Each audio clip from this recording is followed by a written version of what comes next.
గౌరవం వాళ్ళకి మట్టి బాగున్నారా ఉండదు సార్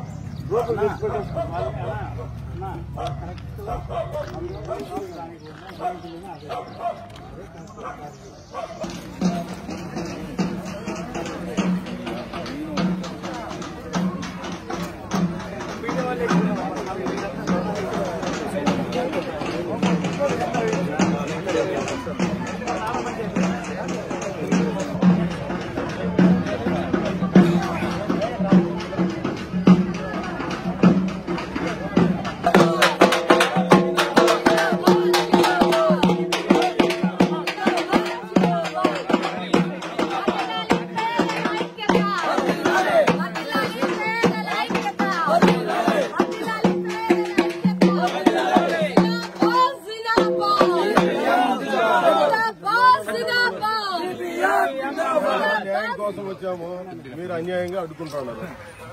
ఏమో చెప్పండి.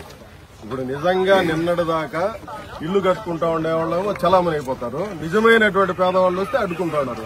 ఇది ఎక్కడ న్యాయమో చెప్పండి. మీరు దయచేసి మీరు మాకు దారి వదలండి. మేమేమో అన్యాయంగా అధర్మంగా దౌర్జన్యంగా పోవడానికి రాలా. మీరు కూడా కోఆపరేట్ చేయండి. మీరేదో మౌనంగా ఈడ భూమి దగ్గర ఉన్నారు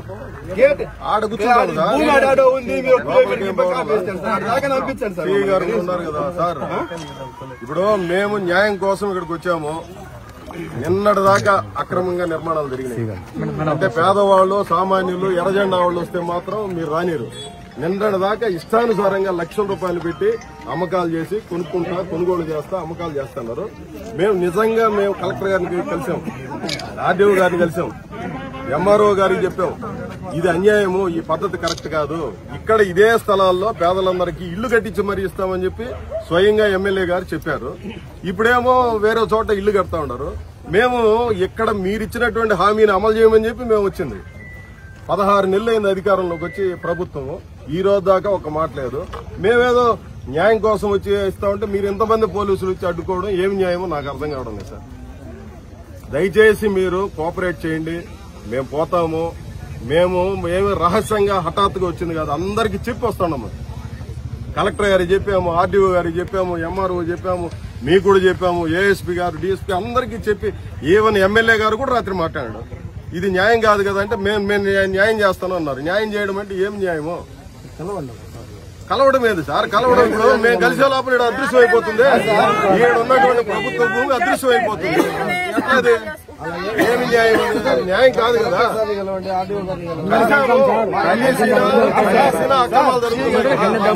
ఎమ్మెల్యే గారు మాకు హామీ ఇచ్చారు సార్, ఇక్కడ గుడిసె ఇక్కడ ఇల్లు స్థలాలు ఇస్తానని. కాబట్టి మా ఎమ్మెల్యే గారు హామీ మేరకు మేము వచ్చినాం సార్.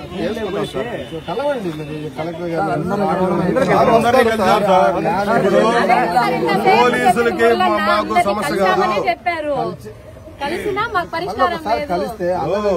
న్యాయమైనటువంటి సమస్య మీద మేము పోరాడుతూ ఉండేది.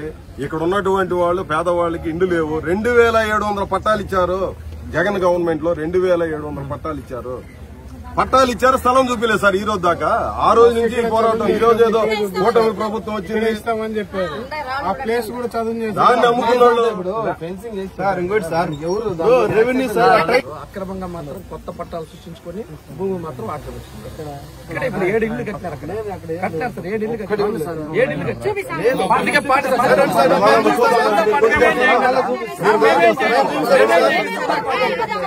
సిఐ గారు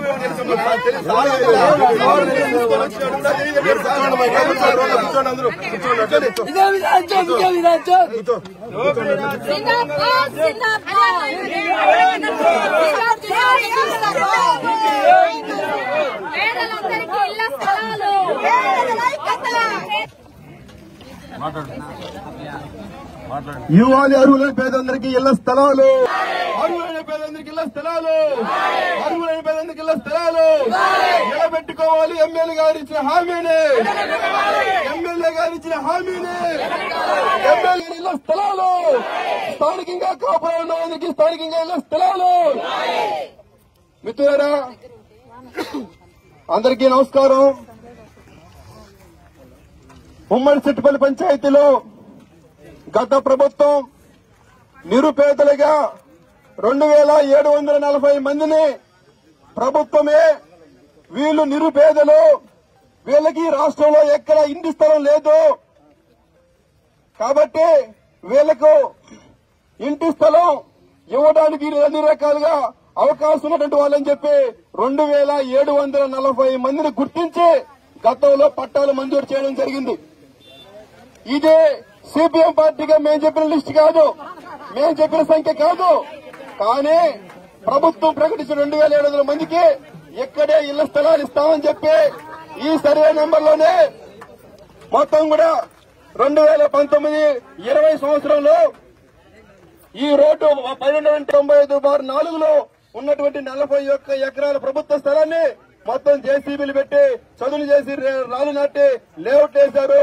ఇక్కడ స్థానికంగా ఉన్న వాళ్ళందరికీ కూడా ఇక్కడే ఇళ్ల స్థలాలు కేటాయిస్తామని చెప్పి మొత్తం ఇక్కడ ప్రజాప్రతినిధులు మొత్తం కూడా ప్రచారం చేశారు.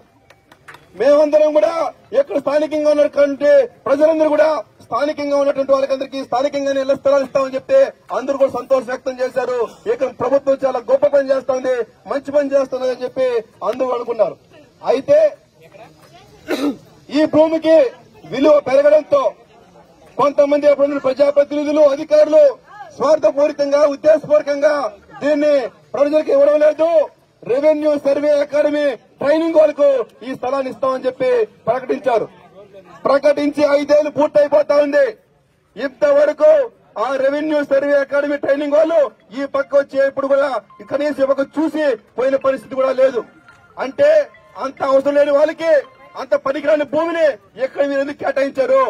ఇక్కడ స్థానికంగా ఉన్న ప్రజలకు కేటాయించండి, వాళ్ళు కాపాడాలంటారు. ఇక్కడ చాలా మంది కూలీ నాలి చేసుకున్నటువంటి ప్రజలు, ఉదయం లేస్తే సాయంత్రం దగ్గర తొక్కాడేటువంటి ప్రజలు ఈ రోజు చాలా తీవ్రమైన ఇబ్బందులు ఎదుర్కొంటా ఉన్నారు. వాళ్ళు ఈ రోజు ఇంటి బావులు కట్టలేకపోతున్నారు, కుటుంబంలో పిల్లలు చదివించుకోలేకపోతున్నారు. అటువంటి వాళ్ళకి మీరు ఇళ్ల స్థలాలు ఇస్తే ఉపయోగపడుతుంది తప్ప రెవెన్యూ సర్వే అకాడమీ వాళ్ళకి ఇస్తే వాళ్ళకు ఉపయోగం లేదు. వాళ్ళకి అవసరం లేని భూమి వాళ్ళకు రద్దు చేసి ఇవ్వాలని చెప్పి మేము కోరుతా ఉన్నాం. మన ఏదో కోరిక కూడా కోరడం లేదు. గతంలో ఇదే భూమి వద్దకు ఎక్కడి దాకానే గతంలో మనం వచ్చాం. అప్పుడు ఇదే రకంగా పోలీసులు పెట్టి అడ్డుకొని అరెస్ట్ చేయించి తిరుచానూరు పోలీస్ స్టేషన్ కి తరలించడం జరిగింది. ఆ తర్వాత కూడా చాలా సందర్భాల్లో ఈ భూమి స్థానికంగా ఉన్న వాళ్ళందరికీ కూడా స్థానికంగా ఇళ్ల స్థలాలు కేటాయించాలని చెప్పి మనం పెద్ద ఎత్తున ఆందోళనలు, పోరాటాలు చేశాం. ఆ పోరాటాల్లో ఇప్పుడు ఎమ్మెల్యేగా ఉన్నటువంటి పులివర్తి నాని గారు అప్పుడు ఈ పార్టీ ప్రతిపక్షం ఉన్నప్పుడు మన దగ్గరికి వచ్చి, ప్రతి ఒక్కరి దగ్గరికి వచ్చి, మురళ దగ్గరికి, నాగరాజు దగ్గరికి వచ్చి, మన నాయకత్వం దగ్గరికి వచ్చి, అన్నా మేము అధికారులకు వస్తాం, అధికారులకు వచ్చిన తర్వాత 6 నెలల్లో అందరికీ స్థానిక ఇళ్ల స్థలాలు ఇస్తామని చెప్పిన వ్యక్తి ఈ రోజు వాళ్ళకు అధికారులకు వచ్చిన తర్వాత తెలుగుదేశం పార్టీ వాళ్ళకు ఇళ్ల స్థలాలు ఇచ్చారు తప్ప స్థానికంగా ఉన్నట్టు ప్రజలకి ఒక్కరికి కూడా స్థలం ఇచ్చే పరిస్థితి లేదు. ఆయన 100 రోజులు పాలన పూర్తి చేసుకుని ఇక్కడ విజయోత్సవ సభ పెట్టాడు మంగళం క్వార్టర్స్ హై స్కూల్లో. దాదాపు 1000 మంది సమక్షంలో మనం అందరం కూడా వెళ్లి స్థానికంగా మీరు అధికారులకు వచ్చిన తర్వాత ఇళ్ల స్థలాలు కేటాయిస్తా ఉన్నారు, ఇళ్ల స్థలాలు కేటాయించండి, స్థానికంగా వాళ్ళకి స్థానిక ఇవ్వాలని చెప్పంటే మమ్మల్ని అందరినీ భుజం తట్టి అన్న కరెక్ట్ గా 6 నెలలు, అప్పటికి 100 రోజులు పూర్తి అయిపోయింది, మళ్ళీ ఒక 6 నెలలు టైం చెప్పాడు. 6 నెలల్లో ఎన్టీఆర్ గృహాలు కట్టించేస్తాను ఈ స్థలంలో, ప్రతి ఒక్కరికి ఉన్నటువంటి స్థానికులకి ఏ ఒక్కరికి అన్యాయం చేయను, అందరికీ ఇళ్ల స్థలాలు ఇక్కడ ఇస్తానని చెప్పి ఆయన హామీ ఇచ్చాడు. ఆయన హామీ ఇచ్చి దాదాపు 16 నెలలు పూర్తయిపోతా ఉన్నది. ఆయన హామీ నెరవేరల. ఆయన హామీ నెరవేరకపోగా మనం అనుకున్నాం ఎమ్మెల్యే గారు మొదటిసారి ఆయన ఎమ్మెల్యేగా గెలిచాడు, ప్రజల పక్షంగా ఉంటాడు, ప్రజల గురించి ఆలోచిస్తాడు, ఆయన చెప్పిన మాటను అమలు చేస్తాడని చెప్పి మనం ఇన్ని రోజులు ఉన్నాం. ఆయన ఏం చేసినాడంటే వాళ్ళ కార్యకర్తలకి, వాళ్ళ పార్టీ కోసం పనిచేసిన వాళ్ళకి ఇక్కడ లక్షలాది రూపాయలు డబ్బులు తీసుకొని ఇక్కడ పట్టాలు ఇచ్చేసి వాళ్ళు ఇళ్లను నిర్మాణం చేసుకుంటున్నారు. పేదవాడికి ఏ ఒక్కడు కూడా నిజమైన పేదవాడికి ఈ రోజు ఇల్లు ఇచ్చిన పరిస్థితి కనబడలేదు. కాబట్టి ఇన్ని రోజులుగా మేము ఓపికతో ఉన్నాం. మీ పార్టీ కార్యకర్తలు ఇల్లు వేసుకున్నారు, మీ పార్టీ కార్యకర్తలు ఇచ్చావు, ఎట్లా ఇల్లు ఇచ్చావో వాళ్ళ ఇల్లు నిర్మాణం చేసుకున్నారు, అదే రకంగా గతంలో ఎట్లా మాట ఇచ్చావో ఆ రకంగానే ఈ స్థలంలో గతంలో కూడా ఇక్కడ స్థానిక ఉన్న వారికి స్థానిక ఇళ్ల స్థలాలు కేటాయించారు. కాబట్టి వాళ్ళందరికీ ఇక్కడ ఇల్లు నిర్మాణం చేసుకోవడం కోసం ప్రజలందరూ కూడా ఇక్కడికి రావడం జరిగింది. కాబట్టి పోలీసులు కూడా ఈ విషయాన్ని అర్థం చేసుకుని ఆ స్థలాల్లోకి పోవడానికి అనుమతి ఇవ్వాలని చెప్పి మేము కోరుతా ఉన్నాం. రెవెన్యూ అధికారులు, ఆర్టీఓ గారు కూడా రాత్రి మురళి గారితో చాలా విషయాలు మాట్లాడారు. అవన్నీ కూడా మురళి గారు మారేటప్పుడు మాట్లాడతారు. అవన్నీ ఆర్టీఓ గారు కూడా వస్తామని చెప్పారు. వద్దు, ఎక్కడైనా ఒక పేదవాడు ఇల్లు ఒక చిన్న గుడిసె, ఒక 2 సెంట్లు గుడిసె వేసుకుంటామంటే మాత్రం ఇంతమంది పోలీసులు, ఇంత నిర్బంధం, దారాలు, పెద్ద పెద్ద దారాలు ఎత్తుకొని ఈ రోజు ఏదో మన ఇక్కడ ఏదో అక్కడ మొత్తం కూడా టెర్రరిస్టుల మారిగా, లేకపోతే ఇక్కడ మన ఏదో ఉగ్రవాదుల మారిగా ఈ రకంగా వ్యవహరిస్తున్నారు. ఇది సరైన విధానం కాదు. పేదవాడు ఈ రోజు ఇల్లు వేసుకోవడానికి వస్తే ఈ రకంగా నిర్బంధం చేయడం సరైన విధానం కాదు. అక్కడ ఇల్లు అక్రమంగా నిర్మాణం చేసుకుని ఇల్లు కట్టుకుని లక్షలాది రూపాయలు డబ్బులు దండుకుంటున్నట్టు వాళ్ళపైన ఏమైనా మీకు నిజంగా చిత్తశుద్ధి ఉంటే వాళ్ళపైన మీరు చర్యలు తీసుకోండి, వాళ్ళని అరెస్టు చేయండి, ఆ భూమిని కాపాడండి తప్ప ఇట్లా పేదవాడిని ఈ రకంగా నిర్బంధించిన సరైన విధానం కాదని చెప్పి తెలియజేస్తూ భూములు పట్టాలు పట్టాలు ఇచ్చినవి కూడా ఉన్నాయా? మీకందరికీ రాసి ఇచ్చేస్తాము, పట్టాలు ఇచ్చేస్తాం, మీరు ఇల్లు కట్టుకొని కట్టేదని. మీరు కొందరికి, దోపిడీదారులకి, రౌడీలు చేసే వాళ్ళకి, గూండాలు చేసేటువంటి వాళ్ళకి, తప్పుడు పద్ధతుల్లో వ్యవహరించే వాళ్ళకి మీరు ఇల్లు కట్టుకోవాలని పట్టాలు ఇస్తారు. కానీ పేదవాడికి ఇచ్చిన పట్టా ప్రకారం ఆ స్థలంలో ఇల్లు కట్టుకుంటామంటే అరే మనకు లేవు, మానిచ్చాలేదు, ఏమి లేవు. అదే మాకు ఇచ్చిన స్థలంలో మనం చేసి ఆడు ఉంటామని చెప్పి పోతా ఉన్నాం. అధికారులు సానుకూలంగా అప్లై చేసుకొని మీరు దయచేసి అక్కడ పంపిస్తే అక్కడికి వెళ్ళి వాళ్ళ స్థలంలో మా వాళ్ళందరూ ఇక్కడ ఉంటారని తెలియజేస్తున్నాం. ఖచ్చితంగా ఆర్టీఓ గారు రావాలి, ఎమ్మెల్యే గారు స్పందించాలి. ఏదో వర్షం వచ్చింది కాబట్టి మీరు వెళ్ళిపోతారని చెప్పి అనుకుంటున్నారు. వర్షం వచ్చినా సమస్య లేదు, మిట్టపాత్రం కాబట్టి ఏమి ఇబ్బంది లేదు, ఇక్కడే ఉంటాము. ఖచ్చితంగా వచ్చేంత వరకు కూడా సమస్య లేదని చెప్పి ఈ సందర్భంగా తెలియజేస్తూ నాకు ఇచ్చిన అవకాశానికి ధన్యవాదాలు మిత్రులారా.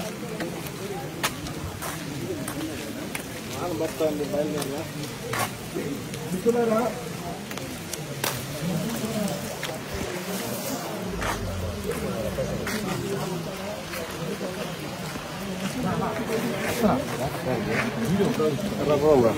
నేను ఒక్కడే సరిపోతాను. అవునా? 2 నిమిషాలు మొదలన్న మాట్లాడండి.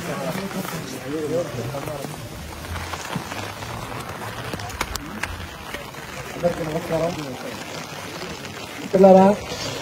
ఇందాక మన నాయకులు మాట్లాడినట్లు ఈరోజు పేదలందరికీ కూడా ఇళ్ల స్థలాలు, సెంటు భూమి, 2 సెంట్లు కూడా కాదు, సెంటు భూమి అడుగుతా ఉంటే పోలీసులను పెట్టి భూమిలోకి పోనీయకుండా ఈరోజు మనల్ని అందరినీ కూడా అడ్డుకొని ఈరోజు ఇలా చేయడం అనేది చాలా బాధాకరమైనటువంటి విషయం. దీనికి ఏమీ సంబంధం లేనటువంటి వాళ్ళు ఈ భూమికి సంబంధించినటువంటి ఎటువంటి హక్కులు ఏమనుకోవాలన్న అర్థం కావాలన్నటువంటి పరిస్థితి ఈరోజు ఏర్పడింది. ఎందుకనంటే ఈరోజు నిజమైనటువంటి ఈ ప్రాంతంలో నివసిస్తున్నటువంటి జగన్ యొక్క ఇచ్చినటువంటి పట్టాలు పట్టుకొని మాకు ఈ స్థలంలోనే మాకు ఇస్తామని చెప్పని ఎమ్మెల్యే గారు ప్రకటిస్తే మా ఇళ్ల స్థలాన్ని మాకు చూపించాలని చెప్పి ఇక్కడ ఉన్నటువంటి కమ్యూనిస్టు పార్టీ, సిపిఎం పార్టీ, ఎర్రజెండా పార్టీ అట్లాంటి కార్యకర్తల్లో ఈరోజు రోడ్డు పెట్టి అన్ని కూడా చిత్రీకరిస్తా ఉన్నారు మన సిఐఎస్ఐ గారు. చిత్రీకరించిన మేము భయపడేది లేదు. మేమంతా కూడా న్యాయం కోసం వచ్చాం, ఇళ్ల స్థలం కోసం వచ్చాం.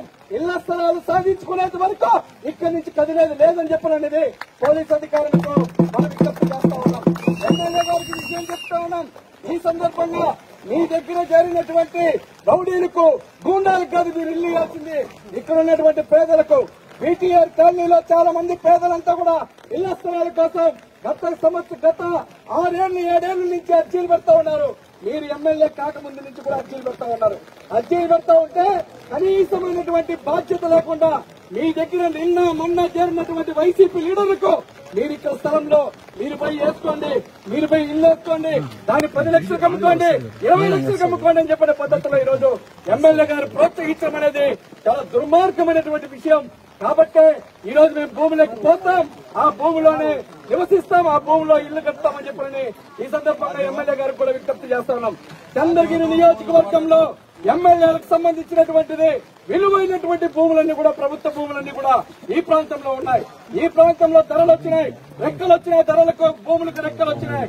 ఈ రోజు సెంటు భూమి 20 లక్షలు 25 లక్షలు 30 లక్షలు పెట్టుకున్నటువంటి భూమిని ఈ రోజు అంతా కూడా పేదలందరికీ కూడా ఎవరికి కూడా ఇస్తున్నటువంటి పరిస్థితి లేదు. తెలుగుదేశం పార్టీ కార్యకర్తలకు, తెలుగుదేశం పార్టీ దొంగల్లాగా ఉన్నటువంటి వాళ్లకు ఈరోజు భూములు కేటాయించడానికి మాత్రం ప్రభుత్వ భూములు ఉన్నాయి. కానీ ఈ ప్రాంతంలో నివసిస్తున్నటువంటి పేద ప్రజలు ఎవరికి కూడా ఈరోజు భూములు లేనటువంటి పరిస్థితి ఈ రోజు ఏర్పడిపోయింది. మొన్న వేదాంతపురంలో దాదాపు 12 కోట్ల నుంచి 15 కోట్ల రూపాయలు విలువ చేసే భూమిని కొంతమంది కబ్జా చేసుకుంటే ఆ కబ్జాతో అనేక సందర్భాలుగా విజ్ఞప్తులు చేశాం, కలెక్టర్తో మాట్లాడాం, అదేవిధంగా ఆర్టీఓతో మాట్లాడాం, ఎంఆర్ఓతో మాట్లాడాం. కానీ ఆ భూమిని ఇప్పటి వరకు రక్షించుకున్నటువంటి దాఖలాలు లేవు. అదేవిధంగా అనేకమైనటువంటి చోట్లంతా కూడా 10 ఎకరాలు 5 ఎకరాల భూములను ఆక్రమించుకొని వేలాది కోట్లాది రూపాయలు డబ్బులు సంపాదిస్తుంటే వాళ్ళకు సపోర్ట్ చేస్తా ఉంది తెలుగుదేశం ప్రభుత్వం. తెలుగుదేశం ప్రభుత్వం గతంలో ఎప్పుడు కూడా ఈ రకంగా వ్యవహరించింది లేదు. ఎవరైనా పేదవాడు భూమి అడిగితే వెంటనే భూమిని కేటాయించిస్తున్నటువంటి పరిస్థితి 2014లో చూశాం. 2025లో వచ్చినటువంటి ప్రభుత్వం, 2024లో వచ్చినటువంటి ప్రభుత్వం ఈ రోజు పేదోళ్లకు కాకుండా వాళ్ళకు ఉన్నటువంటి కార్యకర్తలకు, వాళ్ళ దగ్గర ఉన్నటువంటి మోచేతి నీళ్లు అవుతున్నటువంటి వాళ్ళకి ఈ రోజు భూమిని కేటాయిస్తా ఉన్నారు. ఇది సరైనటువంటిది కాదు. పేదవాడికి 2 సెంట్ల భూమి ఇవ్వాల్సినటువంటి బాధ్యత ప్రభుత్వం పైన ఉంది. దీనికోసం మనము ఒక పెద్ద ఎత్తున పోరాటానికి నాంది పలుకుతాం. ఉంటే భూమిలో ఉంటాం, లేకపోతే జైల్లో ఉంటాం. ఉంటే భూమిలో ఉంటాం, లేకపోతే జైల్లో ఉంటాం. జైల్లో కూడా 3 పూట్ల భూమి పెడతా ఉన్నారు. ఆదివారం చికెన్ పెడతారు, మటన్ పెడతారు. ఇంతకంటే వేరే దేని కూడా ఈ రోజు ఇబ్బందిగా పడాల్సినటువంటి అవసరం లేదు.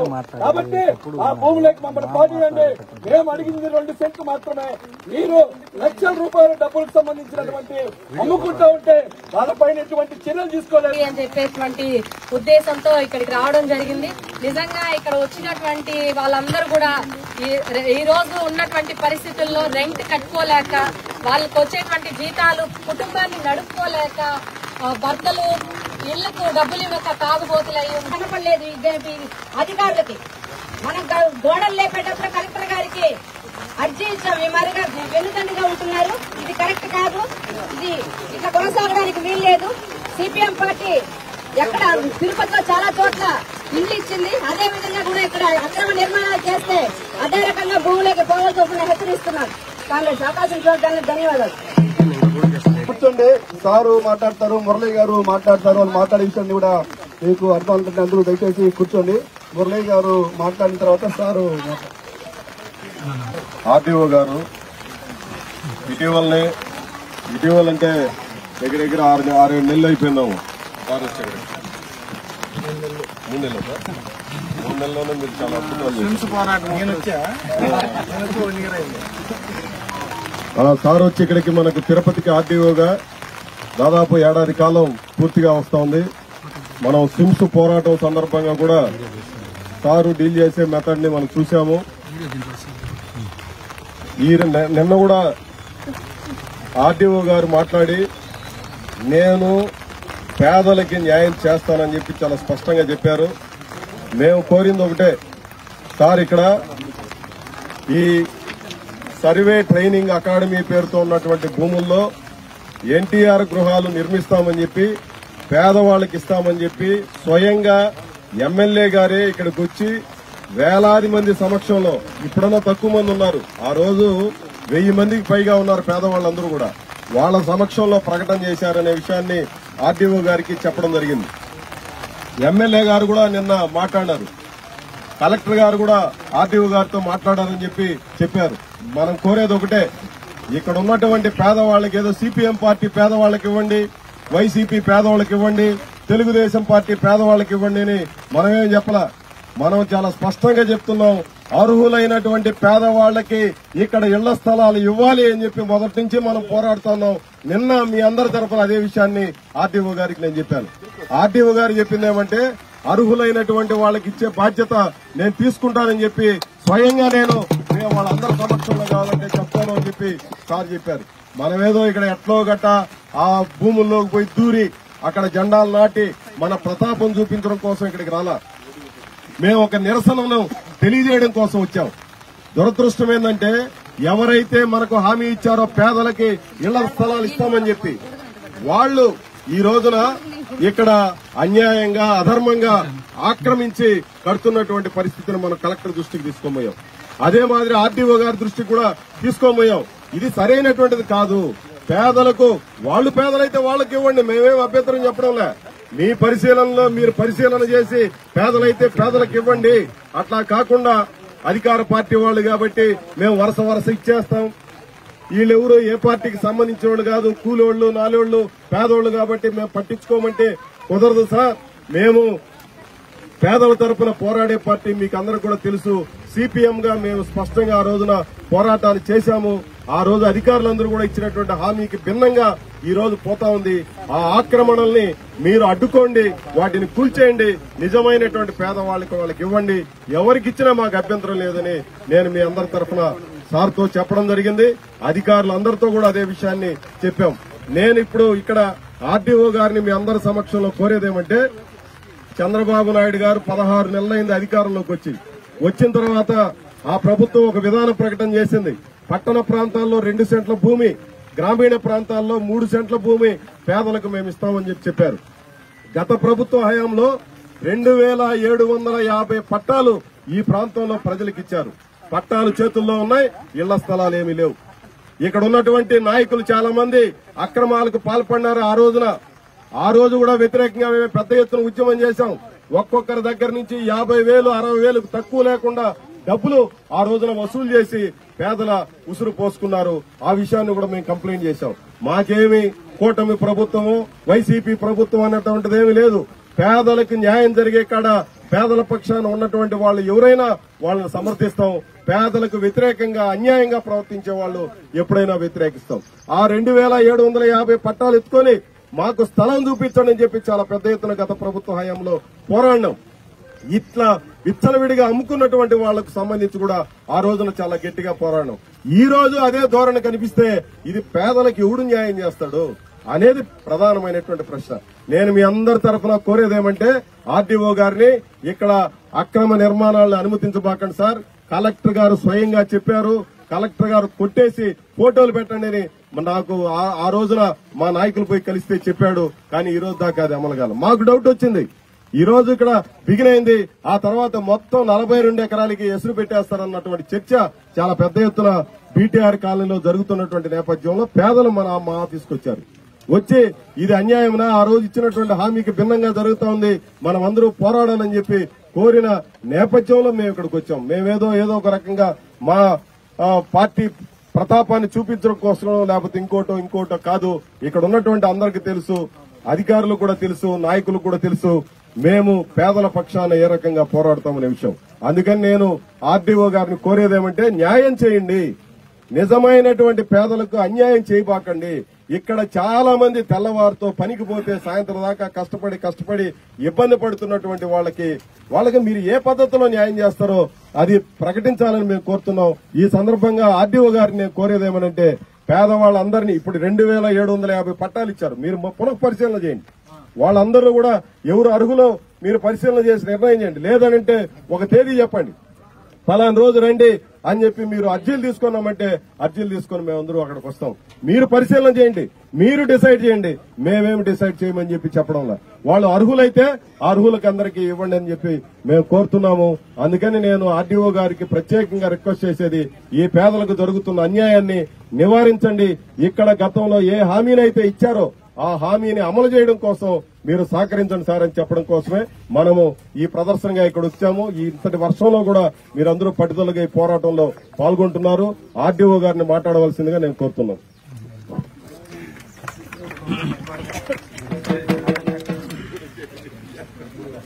ఇక్కడ ఈరోజు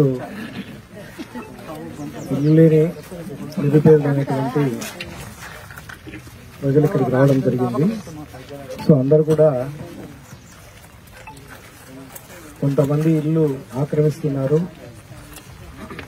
ఇక్కడైతే ఏదైతే గతంలో స్థానిక ఎమ్మెల్యే గారు మీ అందరూ కూడా ఇళ్ల స్థలాలు ఇస్తాము అని చెప్పి ఈరోజు ఇవ్వకుండా కాలయాపన చేస్తున్నారు అనే విషయం పైన మురళి గారు మీకు పిలిపించిన నేపథ్యంలో మీరందరూ ఇక్కడికి రావడం జరిగింది.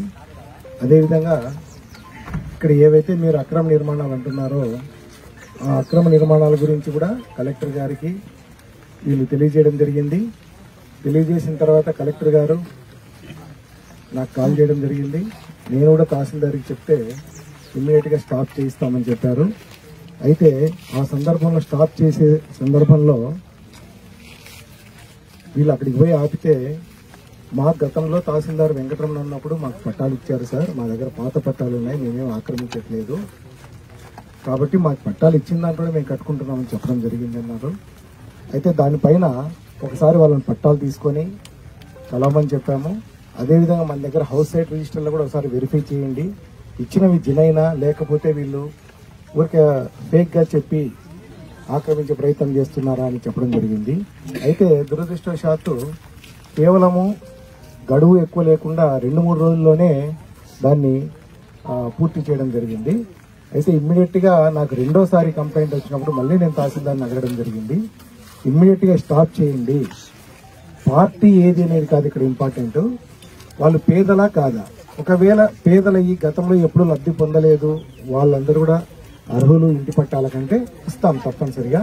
కానీ ఒక అధికారి ఆపమని చెప్పిన తర్వాత దాన్ని కొనసాగించడం అనేది కరెక్ట్ కాదు. అలా ధిక్కరించి చేస్తే మాత్రం మనం కూడా అలాంటి స్టెప్స్ తీసుకోవాల్సి వస్తుంది. కాబట్టి వీటన్ని స్టాప్ చేయమంటే ఇమ్మీడియట్ గా స్టాప్ చేయడం జరిగింది. ఇదే సందర్భంలో మురళి గారు వేసినటువంటి పాంప్లెట్ నేను చూడడం జరిగింది. ఇమ్మీడియట్ గా మురళి గారికి కాల్ చేశాను, ఏంటంటే ఇది మీరు ఈ విధంగా ఇచ్చారు అంటే, సార్ మీరేమో డబ్బున్న వాళ్ళు ఇల్లు కట్టుకుంటా ఉంటే గమ్మునుంటారు, పేదలు మేము వచ్చి ఆక్రమిస్తాము, మేము ఇళ్ల స్థలాలు తీసుకుంటామంటే మాత్రం మీరు మమ్మల్ని అణచివేసే ప్రయత్నం చేస్తారు, ఇది ఎంతవరకు న్యాయం సార్ అని అడగడం జరిగింది. కరెక్టే, మీరు అడిగిన ప్రశ్న కరెక్టే, కానీ జరిగిన సంఘటన ఇది అని చెప్పాను. తర్వాత మీకు ఏదైతే ఒక అపోహ ఉందో, ఈ సర్వే అకాడమీకి ఇచ్చినటువంటి 41 ఎకరాలు ఆక్రమణకు గురవుతుంది, లేకపోతే ఇది ఎవరికో ఇచ్చేస్తారని అనుకుంటున్నారు. ఎటువంటి పరిస్థితులు అది కాదు. మీకు తెలియకుండా మీ వెనక ఏం జరుగుతుందనేది మీకు తెలియజేయాలనే ఉద్దేశంతో నేను ఇక్కడ రావడం జరిగింది. స్థానిక ఎమ్మెల్యే గారు ఇమ్మీడియట్ గా ఇక్కడికి వచ్చిన వెంటనే ఆయన చెప్పింది ఏంటంటే, నాకు కూప్చంద్రపేట అన్సెటిల్డ్ విలేజ్ ఒకటి ఉంది సార్, చాలా మంది రైతులంతా ఇబ్బంది పడుతున్నారు, దాన్ని సెటిల్ చేయాలి. అదేవిధంగా మనకు సర్వే అకాడమీని ఏర్పేడు వైపు తరలించాలి సార్, అక్కడ చాలా ఖాళీ ల్యాండ్స్ ఉన్నాయి. ఇక్కడ ఏదైతే మనము సర్వే నంబర్ 195 సర్వే అకాడమీకి పెట్టామో అందులో మనకు ఈ ఎన్టీఆర్ హౌసింగ్ కాలనీ కట్టేసి పేదలందరికీ ఇళ్ల పట్టాలు ఇవ్వాలని ఎలక్షన్లో హామీ ఇచ్చాం సార్, అది మనం చేయాలి. దానికోసమని గవర్నమెంట్కి ప్రపోజల్ పంపాలని కలెక్టర్ ద్వారా కూడా గవర్నమెంట్కి వినియోగించడం జరిగింది. సో ఇవన్నీ నాకు చెప్పడం జరిగింది, ఎందుకంటే మీకు తెలియాలి వాస్తవం కాబట్టి. తర్వాత ఇప్పుడు ఏదైతే ఎమ్మెల్యే గారు ఈ విధంగా అన్నారో, దీన్ని ఖచ్చితంగా ప్రభుత్వంకి మేము కొంచెం స్పీడప్ చేసి పర్మిషన్స్ తెచ్చుకుంటాము. అదేవిధంగా మీ అందరికి కూడా మేము ఇప్పుడు మురళి గారితో కూడా చెప్పడం జరిగింది, ఎవరైతే నిరుపేదలు ఉన్నారో వాళ్ళకి ఇంతవరకు ఇంటి పట్టా రాలేదో అటువంటి కుటుంబాలను మీరు ఐడెంటిఫై చేసి ఇవ్వండి. ఎందుకంటే మీరు మా దగ్గర ఆర్డీఓ ఆఫీసులో సోమవారం పూట వచ్చి మీరు ధర్నాలు చేసిన విషయం నాకు తెలుసు. నేను కూడా ఆ రోజు మీ అందరికీ కూడా అక్కడికి హామీ ఇవ్వడం జరిగింది. ఇందులో ఇతను వచ్చాడు, నాగరాజు, కొంతమంది మన మురళి గారు అందరూ కూడా ఒక్కొక్క సందర్భంలో రావడం జరిగింది. నేను అందరికీ కూడా చెప్పిన ఆ రోజు కూడా ఖచ్చితంగా నేను కూడా విద్యార్థి నాయకుల కాంచి వచ్చిన వాడినే, నేను కూడా ఇక్కడ యూనివర్సిటీలో ఇటువంటి సంఘాల తరఫున నేను కూడా తిరిగిన వాడిని. అయితే ఇవన్నీ కూడా నాకు కూడా తెలుసు. ఖచ్చితంగా పేదవాళ్లకు న్యాయం చేస్తే మాకు కూడా ఆత్మసంతృప్తి ఉంటుంది, మా ఉద్యోగానికి సార్థకత ఉంటుంది, ఖచ్చితంగా చేస్తామని చెప్పి తహసీల్దార్కి మీరు ఇచ్చినటువంటి 3 దఫాల్లో ఇచ్చినటువంటి లిస్టులు కూడా నేను ఇవ్వడం జరిగింది. ఏం చెప్పాను తహసీల్దార్ కంటే, దీన్ని అన్ని కూడా ఎలిజిబిలిటీ ఫిక్స్ చేసి 6 డే వ్యాలిడేషన్ చేసి ఎలిజిబిలిటీ ఉన్న అన్ని కూడా లిస్టు తయారు చేయమని చెప్పాము. ఆ లిస్టు ప్రకారం మీ అందరికి కూడా, ఎందుకంటే మనకు ఒక చోట ఒక 4 ఎకరాలు దొరికింది, 4 ఎకరాల్లో మనం ఎంతమందికి ఇవ్వగలమో అంతమందికి మొదట ఇస్తాం. అంటే టాప్ ప్రయారిటీ కింద ఎక్కువ పేదరికంతో ఉన్న వాళ్ళకు ముందు ఇస్తాము, తర్వాత ఇంకొక ప్లేస్ దొరికినప్పుడు మళ్ళా నెక్స్ట్ ఇస్తాం. అట్లా చేయడం జరుగుతుంది. తప్పకుండా ఇప్పుడు ఒక 6 నెలల సమయం లోపల మీకు ఖచ్చితంగా ఇంటి పట్టాలు ఇచ్చే బాధ్యత, ఇంటి స్థలాలు చూపించే బాధ్యత నాది ఖచ్చితంగా. ఎందుకంటే నేను కూడా గడువు చెప్తున్నా. మొన్న మురళి అన్న కూడా సిమ్స్ లో ధర్నా చేసేటప్పుడు ఇదే విధంగా టీటీడీ న్యాయం చేయలేదని చెప్పేసి ధర్నా చేసినప్పుడు వారం రోజులు అక్కడ టెంట్ పెట్టుకున్నారు. నేను ఆ రోజు చెప్పిన, ఈ దినం నుంచి 3 నెలల లోపల సెంట్రల్ కమిటీ మీ ముందుకు తెచ్చే బాధ్యత నాది అని చెప్పాను. అది అన్న 3 నెలలు కాదు కానీ 20 రోజుల లోపలే కమిటీ వచ్చిందా లేదా? వచ్చింది. అన్ని సమస్యలన్నీ వాళ్ళ సమస్యలన్నీ ఇప్పుడు వాళ్ళకి న్యాయం చేసే దిశగా జరుగుతుంది. సో ఇది కూడా చెప్తున్నా, ఒక 6 నెలలు గడువు ఇవ్వండి. ఈ 6 నెలల లోపల మనం తప్పకుండా పర్మిషన్స్ తెచ్చుకొని మీ అందరికి కూడా ఎలిజిబుల్ ఎవరైతే దాదాపు ఇక్కడికి వచ్చి కూర్చున్న వాళ్ళందరూ కూడా ఎవరు షావుకారులు ఉండరు, అందరూ కూడా పేదవాళ్ళే ఉంటారు. కాకపోతే మనకి ఏంటంటే ప్రభుత్వ నిబంధనల మేరకు ఆన్లైన్లో యాక్సెప్ట్ కావాలి అంటే మనకి ఉన్నాయి కాబట్టి ఆ ప్రకారం ఖచ్చితంగా మీకు ఇళ్ల పట్టాలు మంజూరు చేసేది బాధ్యత మాది. తర్వాత ఏవైతే మీరు ఆక్రమణ అన్నారో వాళ్ళకు కూడా ఎలిజిబిలిటీ చూస్తాం. ఇప్పుడైతే అవి స్టాప్ చేసాం. ఎలిజిబుల్ లేకుంటే తప్పనిసరిగా వాటిని కూల్చేస్తాం, దాంట్లో డౌటే లేదు, తప్పకుండా కూల్చేస్తాం. సో ఎలిజిబిలిటీ అనేది మేము ఖచ్చితంగా చూస్తాము, ఎలిజిబిలిటీ ప్రకారమే చేస్తాం. అదేవిధంగా మీ అందరు కూడా ఇంకొకటి ఏంటి నేను చెప్పదలుచుకున్నానంటే, ఇప్పుడు ప్రభుత్వం జీవో నంబర్ 30 అని తెచ్చింది. జీవో నంబర్ 30 అంటే మీకు తెలుసో తెలియకో 2019 అక్టోబర్ 15 ముందు నాటికి ఏదైనా మీరు ప్రభుత్వ స్థలంలో అంటే అబ్జెక్షన్ లేని స్థలంలో అంటే కాలువలు, చెరువులు, వంకలు కాకుండా ఏదైనా ఏడబ్ల్యూ భూమిలో, గుట్టపురం భూమిలో ఏదైనా ఇల్లు కట్టుకొని ఉంటే అటువంటి వాటికి ఇల్లు కట్టుకున్నట్టు కరెంటు బిల్లు కానీ, ఆస్తి పన్ను కానీ, అంటే మామూలు ట్యాక్స్ కానీ ఏదైనా ఉంటే మీ అందరికి కూడా ప్రభుత్వం ఇప్పుడు రెగ్యులరైజ్ చేస్తాం. అంటే మీకు ఇప్పుడు ఏదైనా కానీ ప్రభుత్వ భూమిలో కట్టుకుంటే మీకు ఎటువంటి లోన్స్ రావు, తర్వాత దాని మీద ఎటువంటి హక్కు రాదు. ఇప్పుడు ఆ హక్కు కల్పించే బాధ్యత ప్రభుత్వం తీసుకుంది. సో ఇందాక మురళి అన్నట్టు ప్రభుత్వం ఏర్పడి 16 నెలలు అయింది అంటున్నారు. 16 నెలలు అయింది, కానీ దీంట్లో ఈ జీవో కూడా వచ్చింది మనకి. ఈ జీవో చాలా మందికి తెలియదు, మేము ప్రచారం చేస్తున్నాము. అయినప్పటికీ అప్లికేషన్ తక్కువ వస్తున్నాయి. అందరూ కూడా మీరు ఎవరైనా కూడా గతంలో మీకు తెలిసిన వాళ్ళు కూడా ప్రభుత్వ భూమిలో ఇల్లు నిర్మించుకొని ఉంటే ఖచ్చితంగా 150 చదరపు గజాల వరకు కూడా అది ఫ్రీగా ఎటువంటి ఫీజు లేకుండా చేస్తారు. ఒకవేళ 150 గజాల కన్నా ఎక్కువ ఆక్రమించుకుంటే కూడా దానికి రిజిస్ట్రేషన్ ఫీజు, కన్సెషన్, తర్వాత బేసిక్ వాల్యూలో కూడా చాలా తక్కువ ఫీజుతోనే రెగ్యులరైజ్ చేస్తున్నారు. అదేవిధంగా ప్రభుత్వం రెండో జీవో తెచ్చింది, జీవో నంబర్ 23. జీవో నంబర్ 23 ఏమంటే ఎవరైనా ఇల్లు లేని పేదలు పట్టణ ప్రాంతాల్లో అయితే వాళ్ళకి ఐడెంటిఫై చేసి 2 సెంట్లు ఇవ్వండి, గ్రామీణ ప్రాంతాల్లో అయితే 3 సెంట్లు ఇవ్వడం జరిగింది. దీని మీద మేము గత ప్రభుత్వంలో వేసినటువంటి లేఅవుట్లన్నీ కూడా పరిశీలించడం జరిగింది. దీని మీద అంతా ఎంక్వైరీ కంప్లీట్ అయింది. ఇదంతా మేము గ్రౌండ్ లో చేస్తున్నాం. ప్రతి మండలంలో కూడా ఎన్ని లేఅవుట్లు వేసినారు, ఎంతమందికి పట్టాలు ఇచ్చారు, ఎన్ని ఖాళీగా ఉన్నాయి, ఈ ఖాళీగా ఉన్న ప్లాట్లన్నీ ఐడెంటిఫై చేయమని చెప్తున్నాం. సో దాంట్లో పక్కపక్కన ఉండే ప్లాట్లు అయితే అప్పుడు 1.5 సెంట్ ఇచ్చారు కాబట్టి పక్కపక్కన ప్లాట్ ఖాళీగా ఉంటే వాటిని కలిపి 3 సెంట్లు చేయడము, ఇలాంటివన్నీ మేము తయారు చేస్తున్నాం లిస్టులు. ఇది పూర్తిగా వచ్చింది. ఇది అయిన తర్వాత తప్పనిసరిగా వీళ్ళందరికీ కూడా మనము దాంట్లో లేఅవుట్లలో ఉన్న లేఅవుట్లలో అడ్జస్ట్ చేయడము, ఎవరికైతే ఇంటి పట్టాలు చేతిలో పెట్టి స్థలం చూపించలేదో అటువంటి వాళ్ళందరికీ కూడా ఒక్కసారి రీచెక్ చేసి మనం వాళ్ళందరికీ కూడా లేఅవుట్ ఫామ్ చేసి పట్టాలు ఇప్పిస్తాం. ఇప్పుడు నెన్నూరులో కావచ్చు, నరసీపురం దగ్గర, ఇంకా ఇందాక అన్న చెప్పినట్టు ఇంకా వేరే ప్లేస్ లో కావచ్చు, ఎక్కడెక్కడైతే పట్టాలు ఇచ్చి లేఅవుట్ లో స్థలం చూపించలేదో అవన్నీ కూడా ఇప్పుడు మేము చేస్తాం. తప్పకుండా ఒక ప్రభుత్వాధికారిగా మంచి పేరు తెచ్చుకోవాలనే కోరిక నాకు కూడా ఉంటుంది. ఇక్కడ ఉత్తుత్త హామీలు అయితే నేను ఇవ్వను, చేయబోయేదే చెప్తాను. సో దయచేసి మీరందరూ కూడా మాకు నమ్మకం పెట్టండి మా మీద. తప్పకుండా మీకు పేదలకి న్యాయం చేకూర్చే బాధ్యత నాది. నేను 6 నెలల లోపల ఈ పని చేయలేకపోతే మీరు 6 నెలలకు వచ్చి నా ఆఫీస్ దగ్గర కూర్చోండి, దానికైతే నేను ఇబ్బంది లేదు. సో కాబట్టి దయచేసి మా అందరి మీద నమ్మకం పెట్టి మీరు మమ్మల్ని గౌరవించండి. ఈరోజు ఈ కార్యక్రమాన్ని విరమించండి. తప్పకుండా మీ నాయకులు ఒక లిస్టు తయారు చేసి నాకు ఇస్తే టాప్ ప్రయారిటీ కింద వాళ్లకు ఖచ్చితంగా నేను 6 నెలల లోపల ముందు థ్యాంక్ యూ. అందరూ కూడా ధన్యవాదాలు. సార్ చాలా స్పష్టంగా చెప్పారు. నేను అర్హులైనటువంటి వాళ్ళకందరికీ ఇళ్ల స్థలాలు ఇస్తానని. మళ్ళా ఒకసారి మనం అంతా కూడా లిస్టు ప్రిపేర్ చేసి సార్కి ఎత్తుకొని ఇద్దాము. ఎప్పుడనేది మన వాళ్ళు ఇక్కడ ఉండే నాయకులందరూ కూడా మళ్లీ మీటింగ్ జరిపి మీకు అందరికీ చెప్తారు ఈ రోజే ఎప్పుడనేది. మీరందరూ కూడా సార్ చెప్పినట్టుగా ఏ రకమైనటువంటి 2 అంతస్తులు ఉండేవాళ్ళు 3 అంతస్తులు ఉండేవాళ్ళు మాకు ఇంటి స్థలం కావాలంటే ఆ పద్ధతి కాకుండా మళ్లీ మన పార్టీ తరఫునిచ్చే లిస్టు ఏ ఒక్కడు ప్రశ్నించడానికి వీల్లేనట్టుగా నిజమైనటువంటి అర్హులందరికి ఇచ్చేటట్టుగా మనమందరూ కూడా దాన్ని తయారు చేసి ఇవ్వడానికి మీరందరూ సిద్ధం కావాలని చెప్పి నేను కోరుతున్నాను. అదే మాదిరి ఏదో ఊరికే మాటలు చెప్పి పోవడం అన్నటువంటి అలవాటు లేనటువంటి అధికారి నాకు తెలుసు ఆ విషయం. అందుకనే సార్ మాట్లాడిన తర్వాత చెప్దామని చెప్పి నేను ముందుగా ఆ విషయాలు చెప్పలేదు.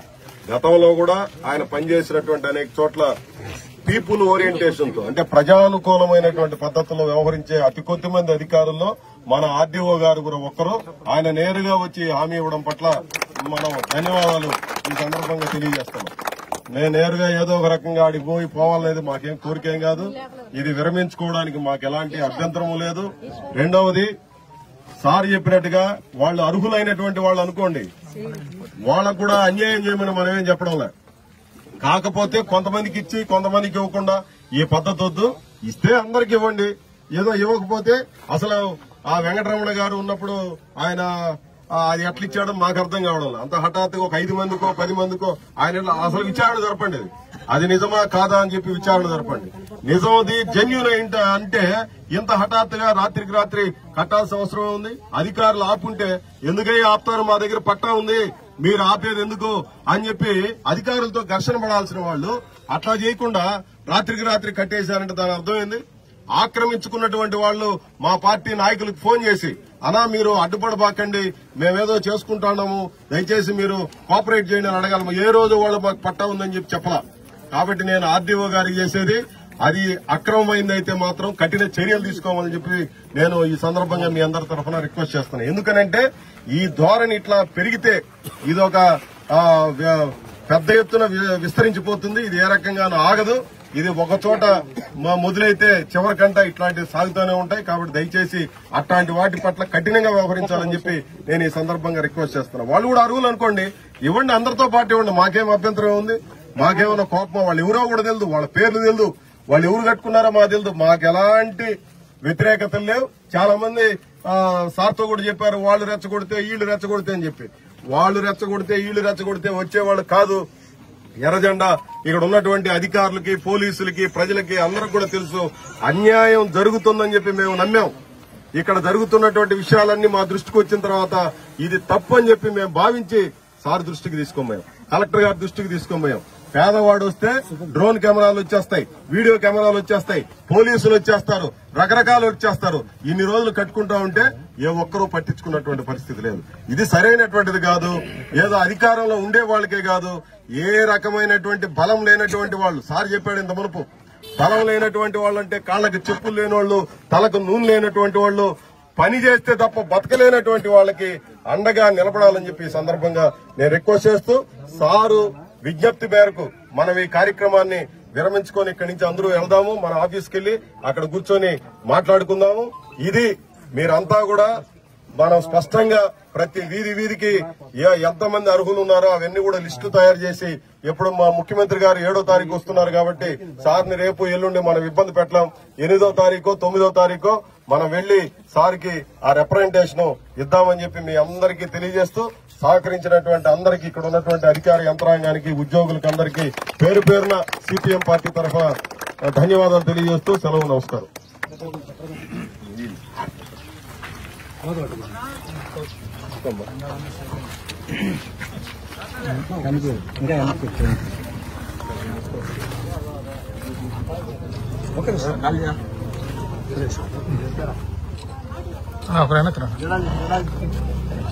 జెండాలు తీసుకో.